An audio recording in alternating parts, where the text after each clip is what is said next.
AIDS વિશે જણાવીશ।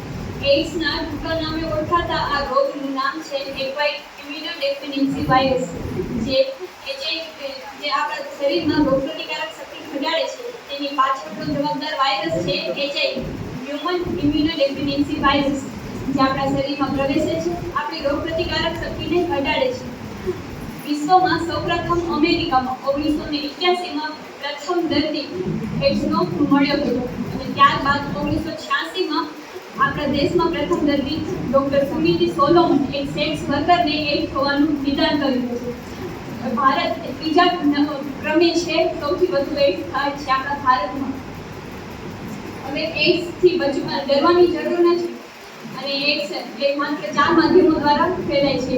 Doctor પ્રકાશ વૈષ્ણવ અને ડૉક્ટર પ્રજ્વલ પટેલે એઇડ્સ કયા માધ્યમો દ્વારા ફેલાય છે તે એઇડ્સ આ યુગનો મહાકાલમાં જણાવ્યું છે।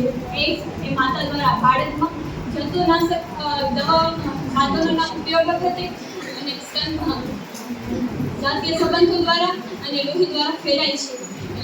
અને કોઈની સાથે નાહવાથી, ઉઠવા, બેસવા કે જમવાથી એઇડ્સ ફેલાતો નથી। સાથે સ્વિમિંગ પુલમાં નાહવાથી પણ એઇડ્સ ફેલાતો નથી। માખી, મચ્છર કે માંકડથી એઇડ્સ ફેલાતો નથી।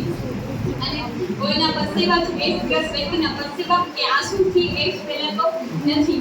જો એઇડ્સથી બચવું હોય તો માત્ર 4 બાબતોને ધ્યાન રાખવી। કોઈ પણ વ્યક્તિને જો એઇડ્સ છે તો તેની સાથે અસલામત જાતીય સંબંધો ના બાંધવા જોઈએ। જો કોઈ માતાને એઇડ્સ છે તો તેને પોતાના બાળકને સ્તનપાન ન કરાવવું જોઈએ। અને જો કોઈ વ્યક્તિને એઇડ્સ છે તો તેને લોહીનું દાન ન કરવું જોઈએ।